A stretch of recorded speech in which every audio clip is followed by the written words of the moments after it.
Fue un símbolo del Holocausto. Un asesino metódico, un monstruo nazi.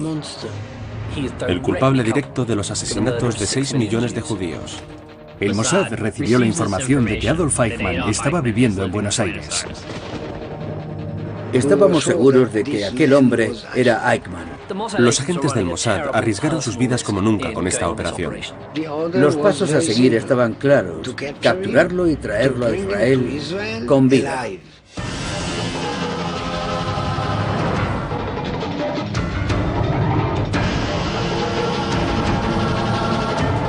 Cazadores de nazis. Adolf Eichmann. San Fernando, Argentina. 3 de abril de 1960, Argentina. Uno de los nazis más famosos del mundo, Adolf Eichmann, vive de incógnito junto con su familia en las proximidades de Buenos Aires. La familia al completo se había instalado en las afueras de Buenos Aires, en la calle Garibaldi. Pero un judío ciego, afinador de pianos, cuya hija había estado saliendo con el hijo de Eichmann, informó a los servicios secretos de Israel. El hombre, conocido como el arquitecto de la solución final, se convirtió en objetivo del Mossad. La información que recibimos decía que Eichmann residía en Argentina bajo el nombre de Ricardo Clement. Vivía en San Fernando, en un barrio de las afueras de Buenos Aires, en una casa prácticamente aislada del resto. ¿Pero qué es lo que nos hacía tan escépticos? No había electricidad, ni agua, ni nada. Nos preguntábamos qué hacía un hombre como Eichmann viviendo en un lugar como ese. Los agentes del Mossad pensaron que de ningún modo Eichmann, un teniente coronel de la SS, que había asesinado a 6 millones de personas, pudiera vivir en una casa tan humilde. Era increíble. Estábamos convencidos de que nos equivocábamos de persona. No podía ser Eichmann, tenía que ser un error.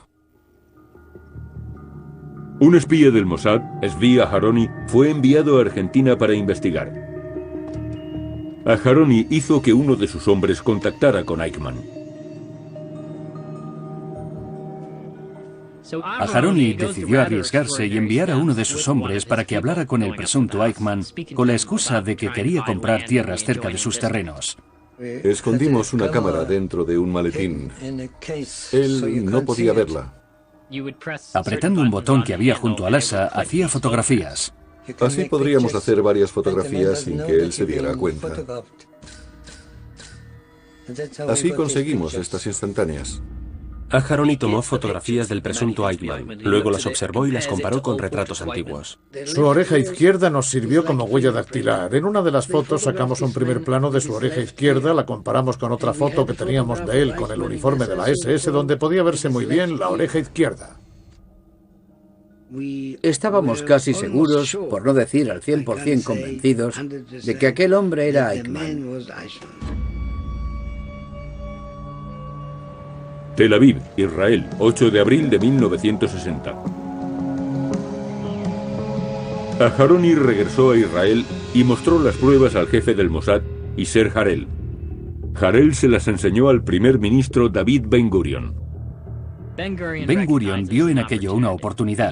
Temía que la juventud de Israel olvidara lo que en el pasado le habían hecho al pueblo judío. Ben Gurion le pidió a Isser Harel que trajera a Adolf Eichmann para que se le juzgara en Israel.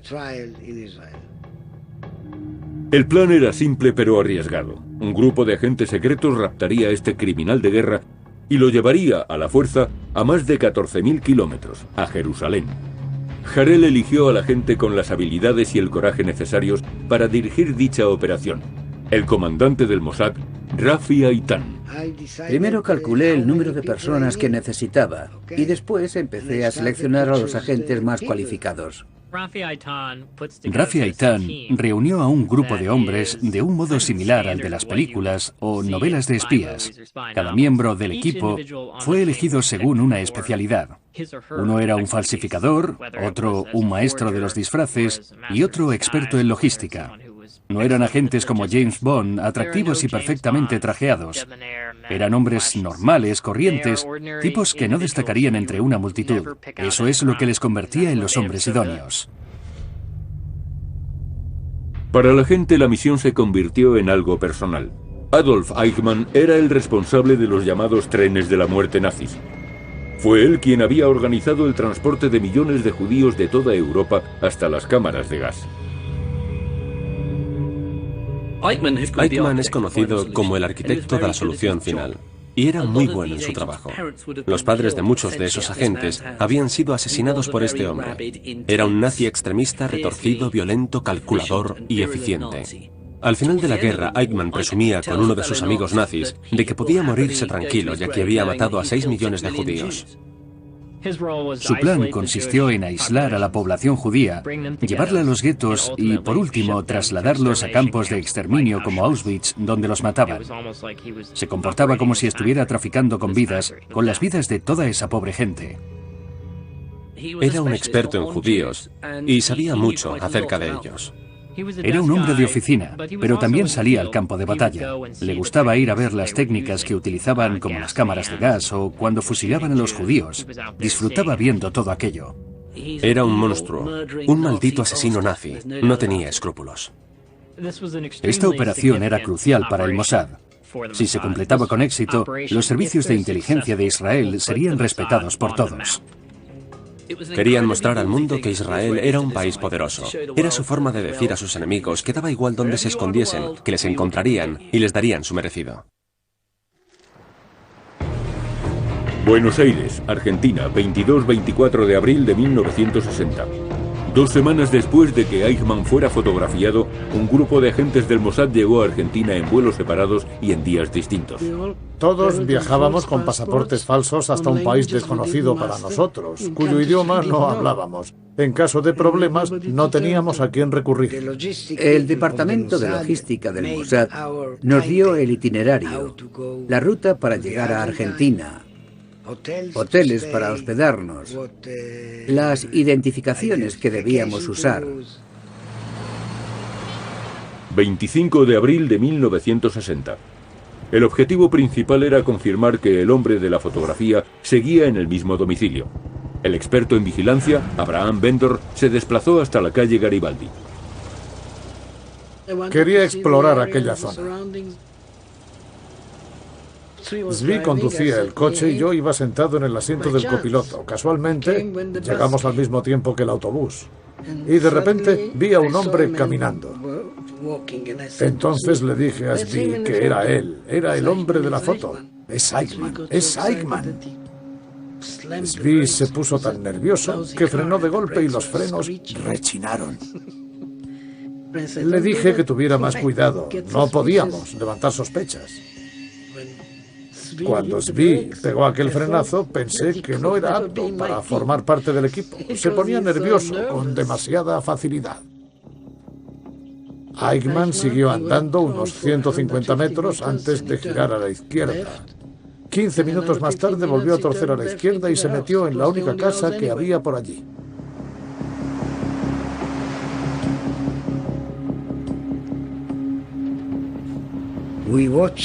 Vigilamos la casa de Eichmann durante varios días. Empezaron investigando la rutina de Eichmann, la hora a la que se levantaba, cuándo se iba al trabajo, a qué hora llegaba a casa, e incluso la hora a la que apagaba la luz para irse a dormir. 27 de abril de 1960. Una sola palabra fue enviada vía telex al cuartel general del Mossad en Israel.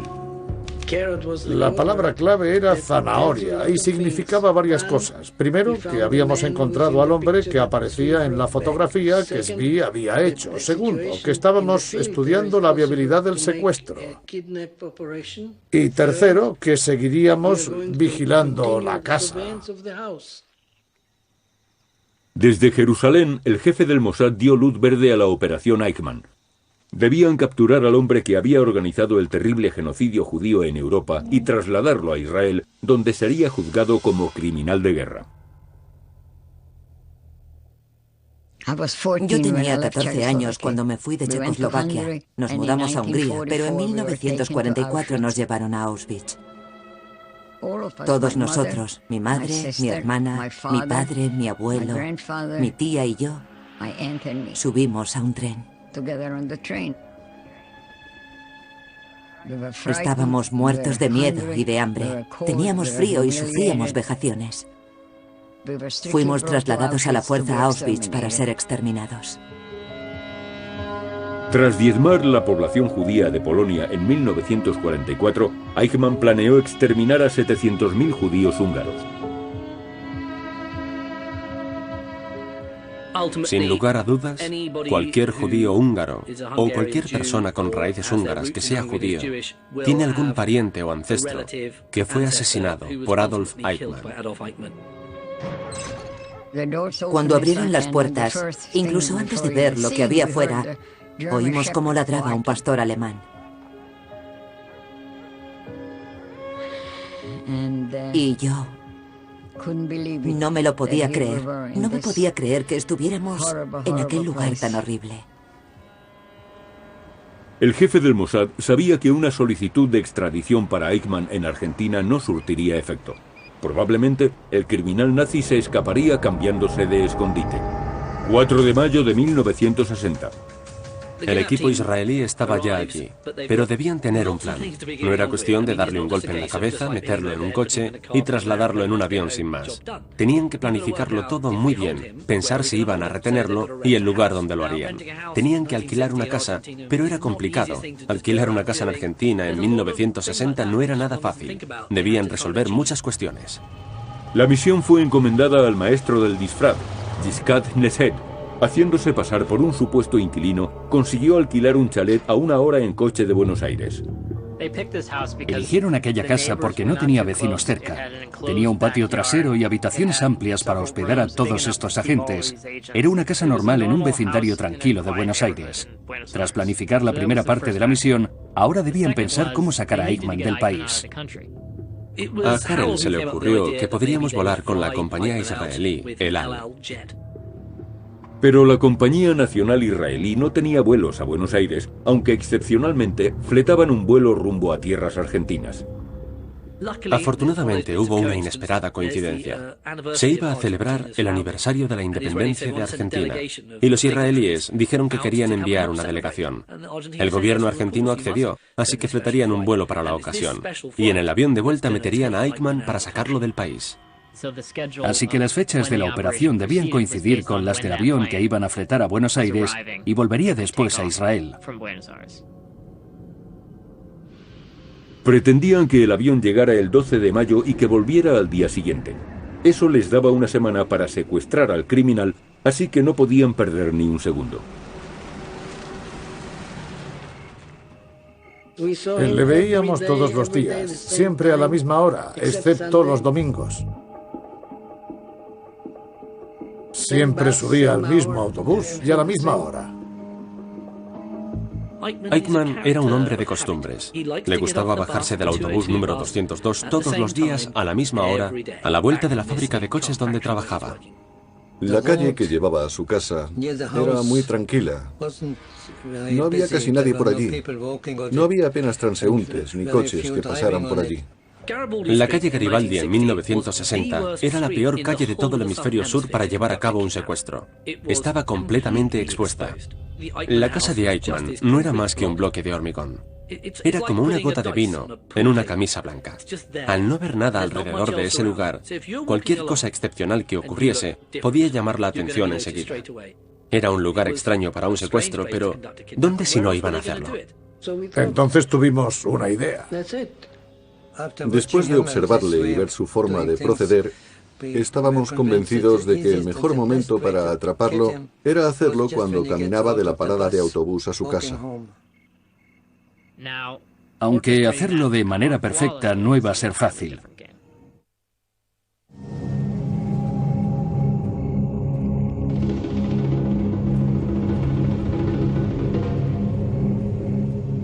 La idea era que cuando Eichmann se bajara del autobús por la noche a la vuelta del trabajo y girara la esquina hacia la callejuela que le llevaba a casa, le atraparían y se lo llevarían de allí.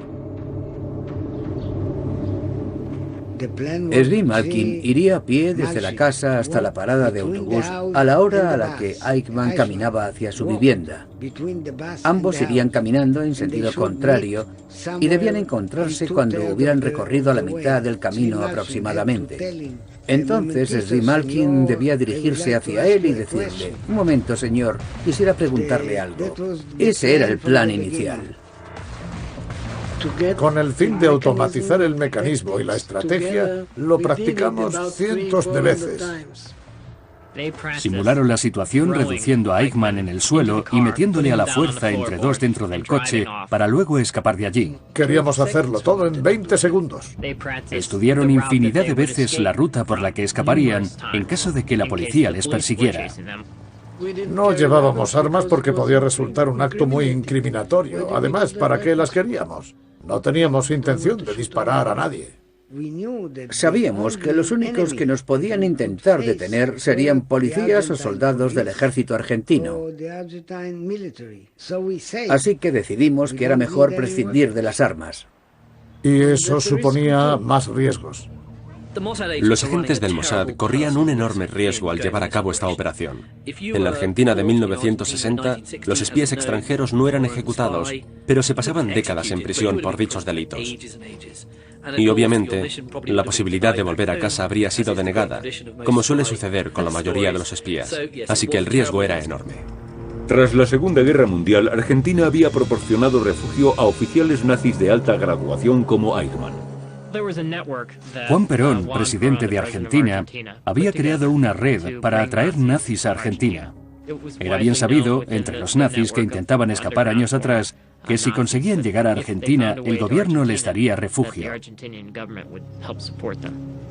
Tras la victoria de los aliados en 1945, Eichmann se convirtió en uno de los hombres más buscados y se dio a la fuga. Escapó a Hamburgo y terminó escondiéndose en una pequeña ciudad llamada Eversen, donde trabajaba como guarda forestal. Cuando su empresa quebró, Eichmann empezó a trabajar en una granja de pollos. Poco después, terminó dirigiendo una empresa avícola, un negocio muy lucrativo. Pero en 1950 huyó temiendo que le capturaran. Simpatizantes de la Iglesia Católica organizaron su huida desde el puerto de Génova hasta Sudamérica bajo el nombre de Ricardo Clement. La ruta que utilizó era una vía de escape frecuente. Algunos la llamaban las líneas de ratas. Eichmann consiguió toda la documentación que necesitaba, tales como los permisos de entrada a Argentina, los permisos de salida de Italia y otros documentos. Y así es como Eichmann partió en un asiento de tercera clase rumbo a Argentina, donde empezaría una nueva vida. Eichmann no fue el único nazi que terminó exiliándose en este país. Esta práctica se convirtió en algo habitual para los oficiales nazis. Algunos llegaron con dinero, otros tenían conocimientos que podían utilizar para trabajar allí. El antiguo oficial de las SS tuvo trabajos de todo tipo, desde encargado de una lavandería hasta criador de conejos. No eran trabajos reconocidos. Finalmente, le contrataron en la fábrica de Mercedes-Benz.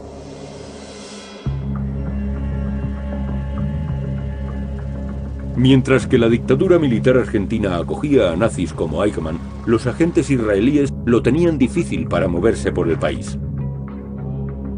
Para esquivar a las autoridades, falsificaron las placas de las matrículas de los vehículos con los que iban a escapar. Teníamos 3 placas de matrícula con números diferentes, pero no contábamos con mecanismos especiales automáticos como los de James Bond. Colocábamos una placa encima de otra. Así no perdíamos el tiempo quitando una y poniendo la otra. Era mejor incluso que en las películas, mucho más rápido. Además, teníamos documentación para cada una de las matrículas por si ocurría algo. Los coches de alquiler de la Argentina de los años 50 no eran los sedán de hoy en día. Eran coches destartalados que podían dejarte tirado cuando menos te lo esperabas. Los coches estaban en pésimas condiciones. En alguna ocasión tuvimos que bajarnos y empujar. Teníamos que estar preparados para cualquier imprevisto. La operación Eichmann llegaba a un punto clave. Desde el instante en que Eichmann se escondió tras la guerra, su mayor preocupación fue que lo descubrieran. Vivía obsesionado con que todo el mundo lo estaba persiguiendo. Así que los agentes del Mossad temían que si dejaban pasar más días, Eichmann podría empezar a sospechar de ellos y el plan del secuestro no tendría éxito. Cabía la posibilidad de que intentara escapar de nosotros. Era un riesgo que asumimos. De cualquier modo, pasara lo que pasara, debían entrar en acción.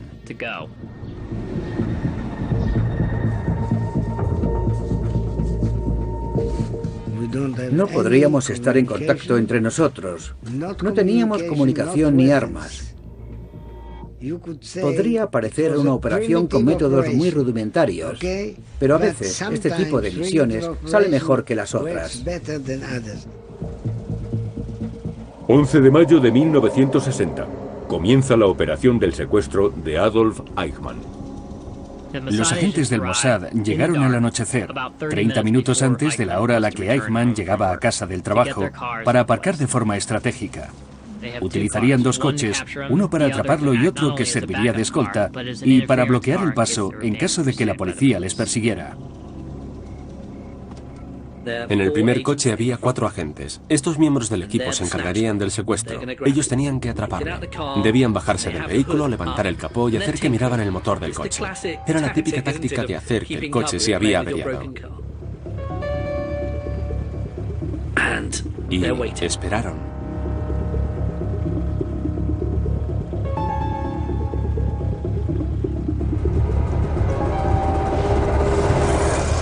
El autobús llegó, los agentes esperaban a que Eichmann bajara de él, pero no apareció. No se lo podían creer. La única noche que no llegó en el autobús de las 7 fue la noche en que planeábamos secuestrarle. Todos se empezaron a poner muy nerviosos. 11 de mayo de 1960, 8 de la tarde.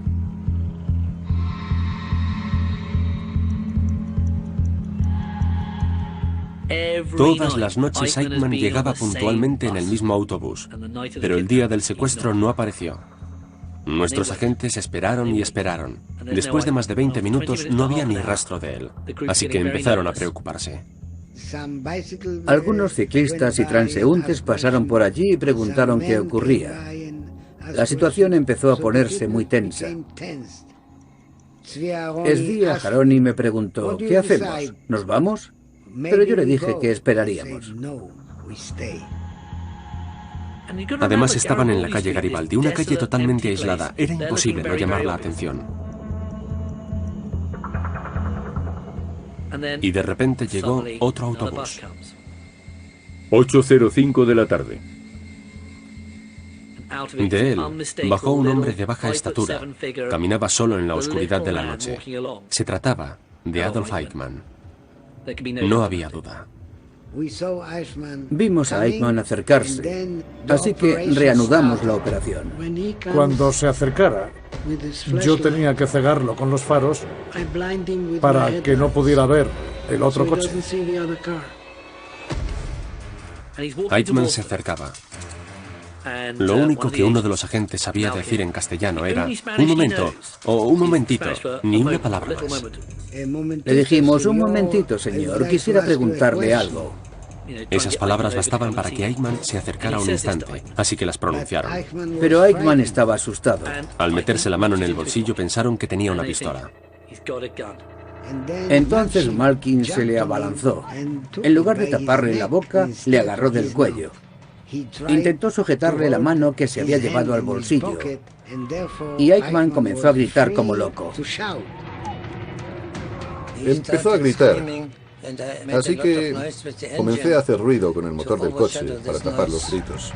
Malkin había agarrado a Eichmann y estaban forcejeando. Nos tiramos encima de él. Le agarramos por las piernas, el pecho y la cabeza y lo metimos en el coche. Le dijeron que se callara. Seguramente era la primera vez en su vida que Eichmann recibía órdenes de un judío. Moshe Tabor se sentó en el asiento del copiloto. Zvi Aharoni ya estaba en el coche con el motor encendido y yo me situé en la parte de atrás con él, sujetando su cabeza sobre mis rodillas. Lo tapamos con una sábana. Entonces Zvi Aharoni le dijo en alemán, si quieres seguir con vida, cierra la boca. También le dijo, deberás cooperar con todos nosotros, si no te mataremos. Entonces respondió algo en alemán, cuyo significado era, eso implica rendirme ante mi destino.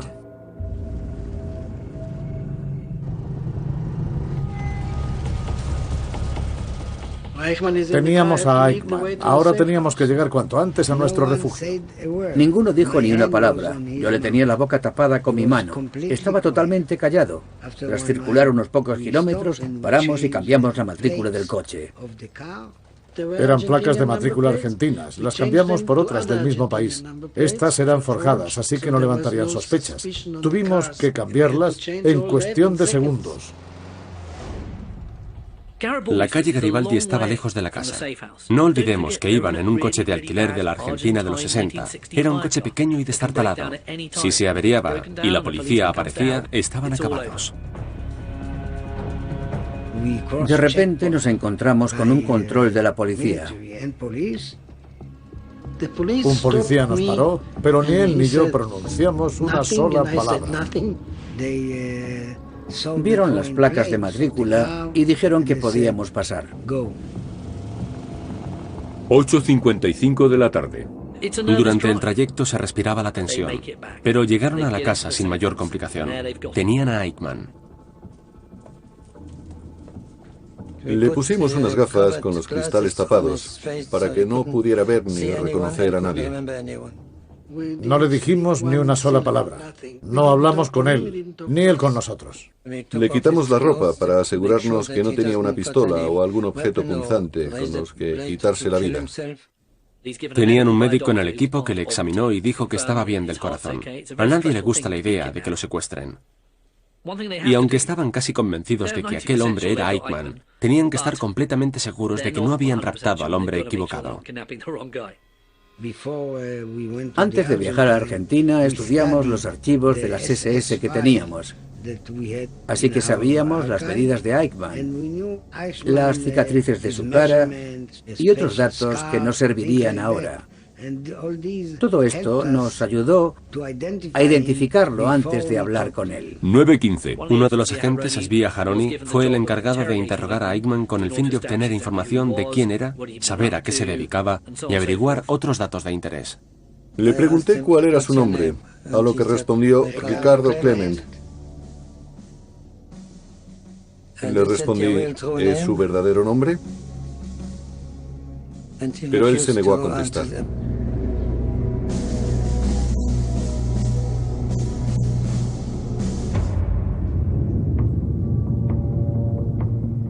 Zvi era un interrogador muy metódico. Sabía cómo minar la confianza de cualquiera.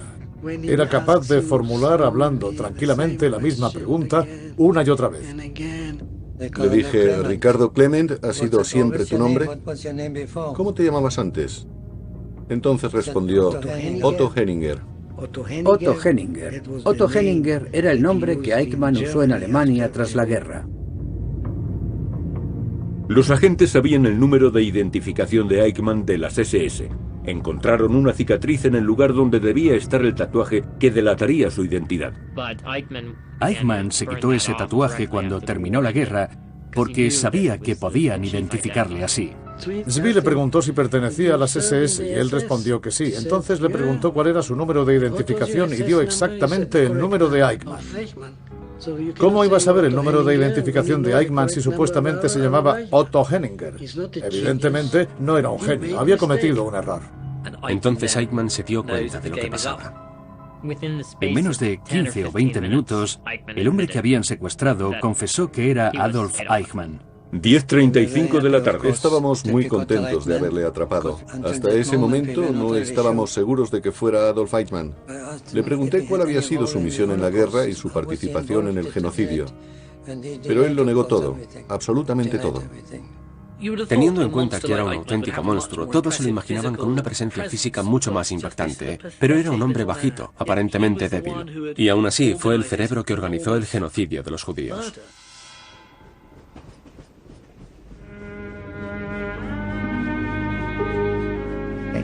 Odio los trenes. Y cuando oigo el sonido de uno, mi mente se transporta inmediatamente a aquel trayecto hacia Auschwitz en 1944. Tuvimos que saltar del tren. Y allí estaban aquellos soldados. Vimos a un montón de personas en fila. Unos iban a la izquierda y otros a la derecha. Nosotros fuimos a la derecha. Y los más ancianos fueron directamente a las cámaras de gas. No volví a ver a mi abuela nunca más. Por suerte, no vi cómo se la llevaban. Siempre separaban a las familias. Mi tía y yo estábamos en un lado y mi madre y mi hermana en el otro. Esa fue la última vez que las vi. 13 de mayo de 1960. La misión había salido perfecta hasta ese momento. Sin embargo, las autoridades argentinas retrasaron el vuelo especial que iba a trasladar a Eichmann fuera del país. Cuando sucedió eso, los agentes se dieron cuenta de que tenían problemas. No podían moverse de aquella casa en la que retenían al criminal de guerra. Se hallaban a miles de kilómetros de sus hogares y estaban en peligro. Buenos Aires, Argentina, 14 de mayo de 1960. Los agentes del Mossad retenían a Eichmann, pero estaban en apuros. Pensaban que no iban a estar en aquella casa más de 2 o 3 días. Sin embargo, su vuelo a Israel se iba a retrasar como mínimo una semana. Sabíamos que el vuelo iba a llegar a Argentina en torno al 20 o 21 de mayo. No podían hacer nada hasta que su vía de escape, el avión de El Al, estuviera preparado para cruzar el Atlántico. Casa refugio, tercer día. Estaban atrapados en aquella casa. Y como suele ocurrir con personas que están mucho tiempo juntas viviendo una situación de estrés, los miembros del equipo empezaron a tener trifulcas entre ellos. No paraban de darle vueltas a la cabeza. Pensaban que los iban a descubrir. Si no lo hacía la policía, lo harían los amigos de Eichmann o lo que era peor, su familia. Su familia no paraba de buscarle. Intentaban dar con su paradero y les ayudaban varios amigos que simpatizaban con los nazis. La principal amenaza era la comunidad alemana de Buenos Aires. La incertidumbre fomentaba su preocupación. Rafi era el líder y se sentía responsable. Pensó que era imposible que los nazis y su familia no estuvieran buscando a Eichmann. Estaba realmente angustiado. Fueron momentos de mucha preocupación y tenían que vigilar constantemente a Eichmann por si se suicidaba o intentaba escapar. Eso hacía que la tensión aumentara. Los agentes tenían incluso que acompañarle al baño, lo cual no era agradable porque tenían que lavarle. Era muy desagradable para ellos porque ese criminal había asesinado a 6 millones de personas. Hubiera sido mucho más fácil matarlo sin más, pero había que llevarlo a Israel para que lo juzgaran. Todos los que había en aquella casa, algunos incluso habían sobrevivido al Holocausto. Sabíamos que era fundamental trasladar con vida a Eichmann a Israel. Todos lo sabíamos, lo comprendimos y estábamos totalmente de acuerdo. 16 de mayo de 1960, Casa Refugio, quinto día. Los agentes querían que Eichmann firmara una declaración reconociendo que volvía a Israel por iniciativa propia. Si las autoridades argentinas les descubrían, ese documento era lo único que les salvaría.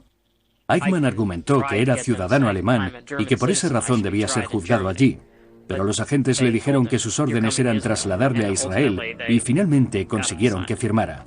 Conseguimos una declaración firmada por él. La tengo aquí mismo y decía: yo, Adolf Eichmann, afirmo en este documento que he decidido regresar a Israel por iniciativa propia para ser juzgado y limpiar mi conciencia. Dijo que comprendía cuál sería su destino y que iba a enfrentarse a él. 19 de mayo de 1960. 8 días después, la operación Eichmann continuaba. El vuelo que había sido fletado para trasladar a la delegación israelí finalmente aterrizó en Buenos Aires.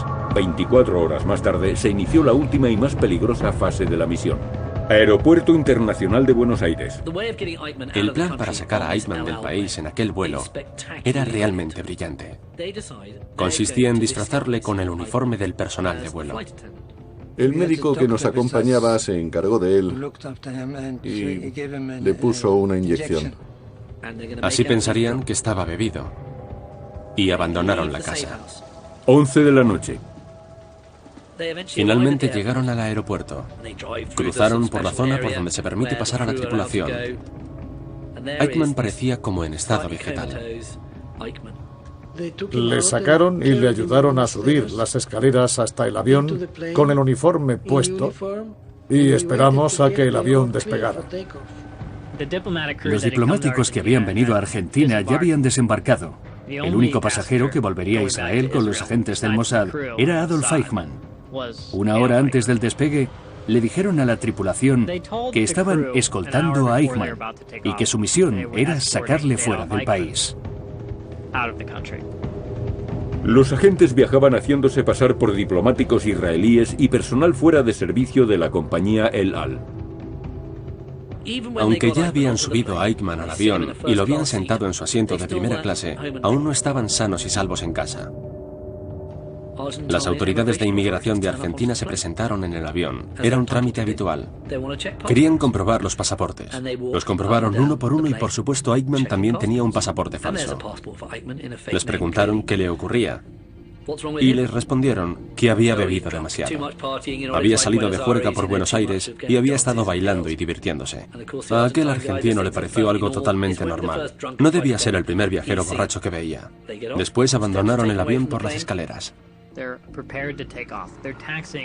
El avión estaba a punto de despegar. Ya habían escapado cuando, de repente, las autoridades del tráfico aéreo dieron la orden de que no despegaran. No tenían permiso para hacerlo. Tenían a Eichmann. Estaban a punto de despegar. ¿Qué ocurriría ahora?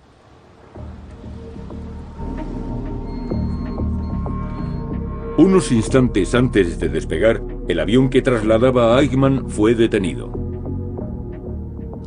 Primero dijeron que serían 10 minutos, luego 20. Comenzamos a sospechar lo peor, estábamos muy nerviosos. ¿Habían avisado a las autoridades de que Eichmann estaba a bordo? ¿Habían logrado descubrir la operación? Yasser Harel quería despegar y desafiar las órdenes de las autoridades aéreas argentinas. Un tal Shaul Shaul, uno de los copilotos del avión, dijo: «Voy a ver qué es lo que está pasando. Ahora vuelvo». Yasser Harel respondió: «Si no estás de vuelta en 10 minutos, despegaremos sin ti». El copiloto se bajó del avión muy excitado, pensando que posiblemente no regresaría. Pero entonces sucedió lo inesperado.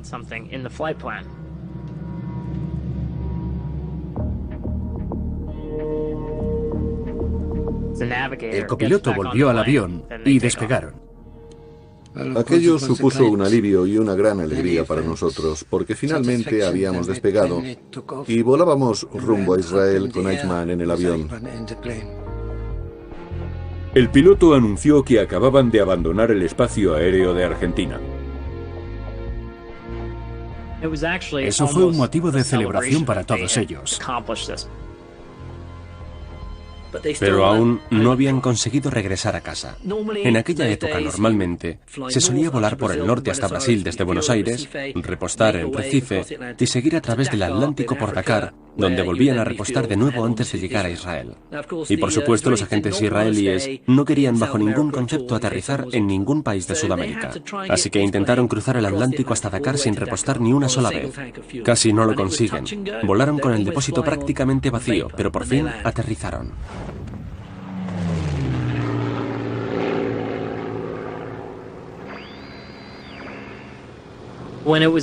La noticia de la captura de Adolf Eichmann sorprendió al mundo entero. Para los servicios secretos israelíes, haber detenido a un criminal que vivía escondido a más de 14.000 kilómetros de distancia fue un gran logro. Un año más tarde, 2 de abril de 1961, Jerusalén. El juicio de Eichmann fue un momento significativo. Sirvió para que muchos recordaran el horror del Holocausto. Aquel juicio recordó al mundo entero lo que había pasado en el Holocausto, y se comenzaron a investigar muchos casos de judíos que habían muerto en la guerra. Sin aquel juicio, aquellos hechos hubiesen quedado en el olvido para la mitad del planeta. Muchos testimonios importantes tuvieron lugar durante el juicio. Casi todos los testigos eran personas que conocían a Eichmann y que habían sobrevivido al genocidio. La crueldad y la violencia revivida durante las declaraciones fueron estremecedoras. Durante el juicio, Eichmann se mostró cansado, abatido, desmotivado. En su defensa argumentó que él solo obedecía órdenes. Eichmann fue declarado culpable, algo que no sorprendió a nadie, y fue sentenciado a muerte. Cuando me enteré de que finalmente habían capturado y juzgado a Adolf Eichmann, no pude evitar alegrarme. Por fin, iba a pagar por todo lo que había hecho. Resultaba difícil comprender cómo un hombre con esa apariencia física era el responsable de las muertes de millones de personas. Sinceramente, no lo entiendo.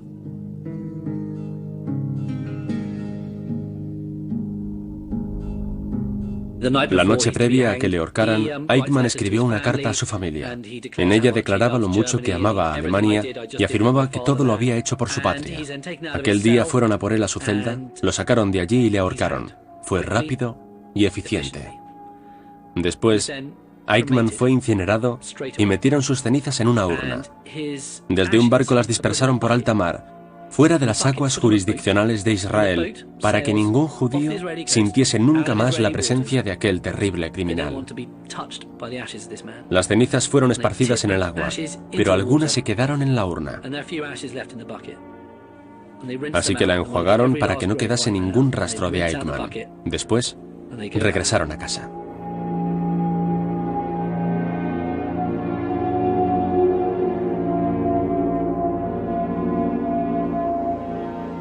Finalmente se hizo justicia.